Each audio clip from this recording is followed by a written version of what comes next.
दिसंबर 1924 के अंत में फ्लॉयड कॉलिंस ने एक गुफा की एक बड़ी खोज की जिसने उसकी जिंदगी को हमेशा के लिए बदल दिया। अगले कुछ हफ्तों तक वह इस गुफा में खुदाई करता रहा, लेकिन अंततः इसे प्रवेश करने के बाद एक छोटी सी गलती ने उसे चट्टानों के नीचे फंसा दिया, जिससे वह ठंड और भूख से मरने की स्थिति में आ गया। उसे बचाने की कोशिशें आसपास के हजारों लोगों को गुफा की ओर आकर्षित करती और यहाँ तक कि राष्ट्रपति का भी ध्यान आकर्षित करती, लेकिन इनमें से कुछ भी फ्लॉयड के लिए कोई फायदा नहीं करता। यह कुख्यात फ्लॉयड कॉलिंस की दुखद कहानी है। हिकमैन काउंटी, केंटकी के गुफा अन्वेषक फ्लॉयड कॉलिंस रेत की गुफा में फंसे हुए थे। कॉलिंस एक छोटी गुफा सुरंग का मुआयना कर रहे थे जब वह गिरे हुए चट्टानों और मलबे के नीचे दब गए। शुक्रवार सुबह 10 बजे तक उन्हें मुक्त करने के प्रयास असफल रहे थे। विलियम फ्लॉयड कॉलिंस ने दिसंबर 1924 के अंत में रेत की गुफा की खोज की थी। यह उनके लिए एक महत्वपूर्ण मोड़ था क्योंकि यह गुफा पर्यटकों के लिए आसानी से पहुंचने योग्य थी, जो सिर्फ 100 गज की दूरी पर एक राजमार्ग से थी। उन्होंने जल्दी से इस संपत्ति के मालिकों के साथ एक समझौता कर लिया जिससे गुफा के अन्वेषण से होने वाले मुनाफे का 50% हिस्सा उन्हें मिलेगा। इसके बाद वह तुरंत गुफा पर काम करने लगे, लेकिन गुफा में कोई वास्तविक प्रवेश द्वार नहीं था, जिसकी वजह से बहुत से पर्यटकों ने इससे दूरी बनाई। लेकिन फ्लॉयड दृढ़ थे, इसलिए अगले कुछ हफ्तों तक उन्होंने हर दिन कई घंटे इस छेद को गहरा करने में बिताए, मार्गों को चौड़ा किया और कई ढीले चट्टानों को हटाया ताकि गुफा के लिए एक उपयुक्त प्रवेश द्वार तैयार कर सकें। कुछ और दिनों के बाद वह बहुत करीब आ गए। 30 जनवरी 1925 को वह फिर से वहां गए, लेकिन जो उन्होंने पाया वह चौंकाने वाला था। उस सुबह बर्फबारी हो रही थी जब फ्लॉयड ने एक केरोसिन लालटेन हाथ में लेकर छेद में प्रवेश किया। वह छेद की अंधेरे और नमी के आदी हो गए थे, इसलिए उन्हें सुरंग में अपना रास्ता खोजने में कोई दिक्कत नहीं हुई। पहले दरार से सुरंग में जाने के बाद फ्लॉयड अपने घुटनों पर गिर गए और आगे बढ़ने लगे। फिर वह एक टर्नराउंड पॉइंट पर पहुंच गया। यह वह स्थान था जहां पहले के कई गुफा अन्वेषक रुक जाते थे और अपने अन्वेषण को समाप्त करके लौट जाते थे। इसका कारण यह था कि आगे एक छोटा सा उद्घाटन था जिसमें एक छोटे बच्चे को भी जाने में कठिनाई होती। इस उद्घाटन को द स्क्वीज कहा जाता था और यह सिर्फ 9 इंच ऊंचा था। अब तक कोई भी इस बिंदु से आगे नहीं गया था सिवाय फ्लॉयड के। उन्होंने जमीन पर सपाट लेटकर अपनी शारीरिक द्रव्यमान को जितना हो सके कम किया और अपने पैरों के बल खुद को छेद के माध्यम से धकेलने लगे। जबकि वह काफी प्रगति कर रहे थे, छेद की दीवारों में नुकीले जिप्सम क्रिस्टल थे जो उनके कपड़ों में फंस जाते थे और उनके लिए चलना लगभग असंभव बना देते थे। लेकिन कुछ समय बाद वह दूसरी ओर पहुंच गए। यहाँ की जगह भी छोटी थी, लेकिन यह पर्याप्त गति की अनुमति देती थी और आगे एक किनारा था जो एक संकीर्ण गड्ढे में गिरता था। फ्लॉयड पहले के दिनों में छोटे चट्टानों को हटाकर इस गड्ढे को खोलने में सफल रहे थे, लेकिन यह अभी भी चिमनी के आकार का था। वह पैर पहले नीचे गड्ढे में उतरे, नुकीले चट्टानों से सावधान रहते हुए। जब वह गड्ढे में पहुंचे तो वह यह जानकर उत्साहित थे कि अगली गिरावट उन्हें सीधे उस बड़ी गुफा तक ले जाएगी जिसकी वह इतनी बेताबी से तलाश कर रहे थे। वह उस छोटे से स्थान पर बैठने में सक्षम थे जो गड्ढे ने दिया था और अंतिम चट्टानों और मलबे को हटाना शुरू किया। उनके प्रयासों ने एक छेद खोला जो मुख्य गुफा तक जाता था। फिर उन्होंने एक रस्सी बांधी और इसका उपयोग करके अंतिम उतराई की। यह अंतिम गिरावट 80 फीट की थी, इसलिए वह बहुत सावधान थे जब उन्होंने खुद को नीचे धकेला। अंततः जब वह गुफा की फर्श तक पहुंचे तो फ्लॉयड को अवर्णनीय खुशी हुई। उन्होंने अंतर रेत की गुफा की खोज कर ली थी। उन्होंने अपनी खोज की सुंदरता को कुछ मिनटों तक देखा। उनकी आंखें नम हो गईं, लेकिन उनका ध्यान उनकी लालटेन की रोशनी के झिलमिलाहट ने आकर्षित किया। इसलिए उन्होंने जल्दी निकलने का फैसला किया ताकि उनकी रोशनी खत्म होने से पहले वह बाहर जा सकें। इसके अलावा वह अपनी खोज की घोषणा अपने परिवार और व्यापार साझेदारों को करना चाहते थे। उन्होंने जल्दी से अंतिम उतराई के शीर्ष पर चढ़ाई की, लेकिन जब उन्होंने लालटेन को छेद के माध्यम से धकेला तो यह गिर गया और टूट गया। रोशनी बुझ गई और फ्लॉयड पूरी तरह से अंधेरे में डूब गए। उन्होंने उम्मीद नहीं छोड़ी और छेद के माध्यम से खुद को सतह पर धकेलते रहे, इस बात का ध्यान रखते हुए कि कोई भी चट्टान गिरकर गुफा को उनके ऊपर न गिरा दे। लेकिन अंधेरे में ऐसा ही हुआ। जैसे ही वह अपने पैरों के साथ अपने शरीर को ऊपर धकेल रहे थे, उन्होंने एक ढीली चट्टान को ठोकर मारी जो अपनी जगह से हट गई और उनके बाएं पैर पर गिर गई। इसे जमीन में एक खांचे में फंसा दिया। उस पैर को हिला पाने में असमर्थ फ्लॉयड ने अपने दाहिने पैर का उपयोग करके चट्टान को हटाने की कोशिश की, लेकिन जितना अधिक वह प्रयास करते उतनी ही और ढीली चट्टानें गिरती और उनके आसपास जमा हो जाती, उन्हें फंसाते हुए। उसके हाथ और पैर मलबे के नीचे दबे हुए थे और उसके सिर को एक चट्टान ने एक ओर धकेल दिया था। समय अभी केवल सुबह के 10 बजे थे। उसने अपनी खोज शुरू करने के कुछ घंटों बाद ही मदद के लिए चीखना शुरू कर दिया, उम्मीद करते हुए कि कोई उसे सुनेगा, लेकिन किसी ने नहीं सुना। दर्दनाक घंटे बीतते गए जब तक कि दिन समाप्त नहीं हो गया। वहीं लेटे हुए, बिना हिले डुले, वह केवल प्रार्थना और उम्मीद ही कर सकता था। उसकी प्रार्थनाएं शनिवार की सुबह पूरी होती दिखीं, जब उसके फंसने के लगभग 24 घंटे बाद संपत्ति के 2 मालिक, एड एस्टस और बी डॉयल, उसकी जांच करने के लिए गुफा में आए। डॉयल का 17 वर्षीय बेटा ज्वेल भी उनके साथ था। उन्होंने फ्लॉयड की कोट और टोपी को गुफा के बाहर चट्टान पर लटका हुआ पाया और उसका नाम पुकारा, लेकिन कोई उत्तर नहीं मिला। इसलिए वे अंदर गए और पहले स्क्वीज तक पहुंचे, लेकिन अपने आकार के कारण उन्होंने अपनी खोज छोड़ दी।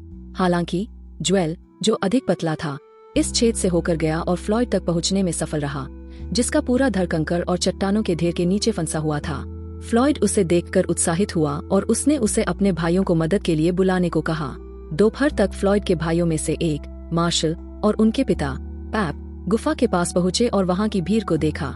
कई लोग फ्लॉयड के बचाव कार्य को देखने के लिए इकट्ठा हो गए थे। मार्शल और एक अन्य व्यक्ति अंदर गए, स्क्वीज को पार किया और सुरंग को चौड़ा करने के लिए खुदाई शुरू कर दी जो फ्लॉयड तक जाती थी, क्योंकि वे अंदर नहीं जा सके। वे भी सावधान थे कि कोई ढीली चट्टान गड्ढे में न गिरे, क्योंकि फ्लॉयड का सिर पहले ही नीचे था और उसे ठंडे पानी की बूंदें गिर रही थीं। कई घंटे बाद फ्लॉयड का दूसरा भाई, होमर, स्थिति को बदलने के लिए आया। वह दुखी था क्योंकि उस शुक्रवार की सुबह फ्लॉयड ने उससे गुफा में साथ चलने को कहा था, लेकिन वह उसके साथ नहीं गया था। लेकिन अब गुफा पर पहुंचने के बाद वह अपने गलतियों को सुधारने और अपने भाई को बाहर निकालने के लिए दृढ़ संकल्पित था। वह उन लोगों की भीड़ से होकर आया, जिनकी संख्या अब 100 तक पहुंच चुकी थी, और वहां पहुंचा जहां मार्शल और अन्य लोग गुफा में काम कर रहे थे। उसने उस सुरंग के माध्यम से अपना रास्ता बनाने की कोशिश की जिसे कोई भी एक्सेस नहीं कर पाया था। उसने पत्थरों की सुरंग की खुरदुरापन से हुए कटों के दर्द को अनदेखा करते हुए अपना रास्ता बनाना शुरू किया। जल्द ही उसके पैरों ने फ्लॉयड के चेहरे को छुआ और वह कांप उठा, लेकिन वह खुश था कि उसने आखिरकार शारीरिक संपर्क बना लिया। लेकिन चीजें अच्छी नहीं लग रही थीं, क्योंकि फ्लॉयड की स्थिति और बिगड़ रही थी। गुफा के बाहर लोगों की भीड़ ने कई अलाव जला दिए थे, जिससे गुफा के बाहर की बर्फ पिघलने लगी थी। इसलिए अब ठंडे पानी की बूंदें अधिक तेजी से और अधिक मात्रा में गिरने लगीं, जिससे अधिक कीचड़ बन रहा था और उसे और अधिक ठंडा कर रहा था। फ्लॉयड ने होमर को बताया कि उसने आखिरकार गुफा देखी थी, लेकिन उसने कहा कि एक बार बचने के बाद वह वहां कभी नहीं जाएगा। थोड़ी देर बाद फ्लॉयड ने अपने भाई को बाहर जाकर आराम करने को कहा। यह उसके फ्लॉयड तक पहुंचने के 8 घंटे बाद की बात थी। उस समय यह पहले से ही रविवार की सुबह हो चुकी थी। जब होमर सतह पर पहुंचा, तो वह इतने सारे लोगों को बाहर देखकर क्रोधित हो गया। उसने शिकायत करना शुरू किया कि यदि वे मदद नहीं कर सकते तो उन्हें रास्ते से हट जाना चाहिए, लेकिन किसी ने उसकी बात नहीं सुनी। फ्लॉयड की समस्या की खबर जंगल की आग की तरफ फैल गई थी और जल्द ही रिपोर्टर पहुंचे और होमर का इंटरव्यू लेने लगे, जिन्होंने उन्हें व्यंग्यात्मक रूप से अंदर जाकर खुद स्थिति का आकलन करने को कहा। दोपहर बाद अन्य लोगों ने फ्लॉयड को देखने की कोशिश की। कुछ ने देखा और कुछ ने कोशिश की लेकिन नहीं देख सके। एक आदमी बाद में यह रिपोर्ट करने के लिए बाहर आया कि फ्लॉयड मर चुका था। एक अन्य ने रिपोर्टरों को बताया कि गड्ढा धंस गया था। मार्शल ने तब घोषणा की कि जो कोई भी वहां जाकर उसके भाई को देख सकता है, उसे $5 लाख का इनाम मिलेगा। लेकिन सभी ने वही प्रतिकूल उत्तर दिए, मृत, नहीं देखा, धंसा हुआ। जैसे ही शाम निकट आई, होमर ने एक बार फिर गुफा में जाकर खबर की पुष्टि की और वह खुश था कि उसका भाई अभी भी जीवित था। होमर ने जितनी चट्टानें हटा सकते थे उन्हें हटाना जारी रखा और कैद के चौथे दिन तक वह कम से कम फ्लॉयड के हाथों को मुक्त करने में सफल रहे। तब फ्लॉयड ने उनसे कहा कि वे उसकी छाती के चारों ओर एक रस्सी बांध दे ताकि उसे बाहर खींचा जा सके। मंगलवार की सुबह होमर एक हार्नेस के साथ आया ताकि अन्य लोगों के साथ मिलकर उसे खींचने का प्रयास किया जा सके। हार्नेस लगाकर लोगों ने खींचना शुरू किया, लेकिन कुछ मिनटों के बाद फ्लॉयड ने चिल्लाकर कहा, रुको, मैं इसे सहन नहीं कर सकता, यह मुझे 2 हिस्सों में खींच देगा। तो उन्होंने खींचना बंद कर दिया और होमर ने अगले कुछ घंटों तक जितनी चट्टानें हटा सकता था हटाना जारी रखा। लेकिन थकान और उसके शरीर पर लगी कई कटौती के कारण उसे बीमार महसूस होने लगा, इसलिए उसे इलाज के लिए रखा गया और आराम करने का आदेश दिया गया। फिर मंगलवार रात को एक रिपोर्टर एस्केस गुफा में घुसा और फ्लॉयड के पास एक बल्ब लगाकर उसका साक्षात्कार लिया। उसने भी काफी मलबा हटाया। उसके प्रयास इतने कारगर थे कि अब फ्लॉयड के पैर काफी हद तक उजागर हो चुके थे, इसलिए उसने एक क्रोबार, कुछ ब्लॉक्स और एक जैक का उपयोग करके फ्लॉयड के बाएं पैर से चट्टान को उठाने की कोशिश की, लेकिन कई प्रयासों के बाद उसे भी इस काम को छोड़ना पड़ा। अगले दिनों में इस केस के साक्षात्कार अखबारों में छप चुके थे और फ्लॉयड की दुखद स्थिति रेडियो के माध्यम से लोगों तक पहुंच चुकी थी। अब यह एक बड़ा तमाशा बन गया था। लोग फ्लॉयड के जीवित रहने की उम्मीद कर रहे थे, लेकिन कुछ लोग झूठी अफवाहें फैला रहे थे कि वहां कोई भी फंसा हुआ नहीं था। किसी भी स्थिति में गुफा के बाहर अब एक बड़ा मेला बन गया था। आसपास के होटल पूरी तरह से बुक थे, वस्तुओं की कीमतें बढ़ा दी गई थीं और गुफा की ओर जाने वाली सड़कों पर सैकड़ों ऑटोमोबाइल्स कतार में लगे थे। अब गुफा के बाहर कम से कम 1000 लोग थे। यह चिंताजनक था कि गुफा के अंदर जलती हुई आग बर्फ को पिघला रही थी। लेकिन इससे भी बदतर बात यह थी कि गुफा के अंदर और फ्लॉयड के फंसे हुए गड्ढे के प्रवेश द्वार पर इतनी अधिक संख्या में लोग थे। उनकी गतिविधियां दीवारों की मजबूती को कमजोर कर रही थीं और बिना किसी मजबूत सहारे के यह किसी भी समय धंस सकती थी। लेकिन उस समय किसी को इस बारे में पता नहीं था और सभी को लगता था कि वे मदद कर रहे हैं। फिर बुधवार की दोपहर सबसे बुरा हुआ। जबकि जो भी फ्लॉयड तक पहुंच सकता था वह बाहर आराम कर रहा था। गड्ढे का प्रवेश द्वार वास्तव में धंस गया, जिससे फ्लॉयड तक पहुंचने का कोई रास्ता नहीं रहा। सौभाग्य से कोई भी फ्लॉयड के साथ नहीं फंसा था और नहीं कोई चट्टान गिरने से उसे चोट पहुंची। लेकिन अब कोई भी उस तक नहीं पहुंच सकता था। अगले दिन गुरुवार 5 फरवरी 1925 को मजदूरों की एक टीम को फ्लॉयड तक पहुंचने के प्रयास में गुफा में एक शाफ्ट बनाने के लिए भेजा गया। जब लोग काम कर रहे थे तो गुफा में प्रवेश पर प्रतिबंध लगा दिया गया था। इसलिए फ्लॉयड के जीवित होने का पता लगाने का एकमात्र तरीका उसके सिर के पास लगाया गया बल्ब था। इसे इस तरह से लगाया गया था कि अगर फ्लॉयड सांस लेता तो बल्ब से जुड़ी तारे बाहर के उपकरण को संकेत भेजती। उन्होंने शाफ्ट को और कई दिनों तक खोदना जारी रखा, जबकि फ्लॉयड अभी भी वहां बिना भोजन और पानी के फंसा हुआ था। वह धीरे धीरे ऊर्जा से रहित, ठंड और थका हुआ हो रहा था। शुक्रवार 13 फरवरी तक पुरुष पास आ गए थे और उनमें से एक ने यहाँ तक बताया कि उसने अपने से 10 फीट की दूरी पर किसी को कराहते हुए सुना था। हालांकि सोमवार 16 फरवरी की सुबह 1:30 बजे एक मजदूर ब्रेनर ने फ्लॉयड को पाया, लेकिन वह पहले ही मर चुका था। सभी ने सहमति व्यक्त की कि गुफा ही उसका अंतिम विश्राम स्थल होनी चाहिए, इसलिए शाफ्ट को फ्लॉयड के शरीर के साथ वहीं बंद कर दिया गया।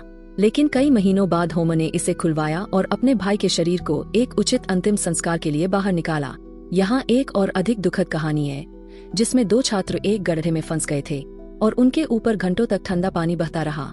धन्यवाद इस वीडियो को देखने के लिए। अगर आपको यह वीडियो पसंद आया तो इसे लाइक दें और सब्सक्राइब करना न भूलें, ताकि आपको और भी शानदार सामग्री मिलती रहे। फिर मिलते हैं अगले वीडियो में।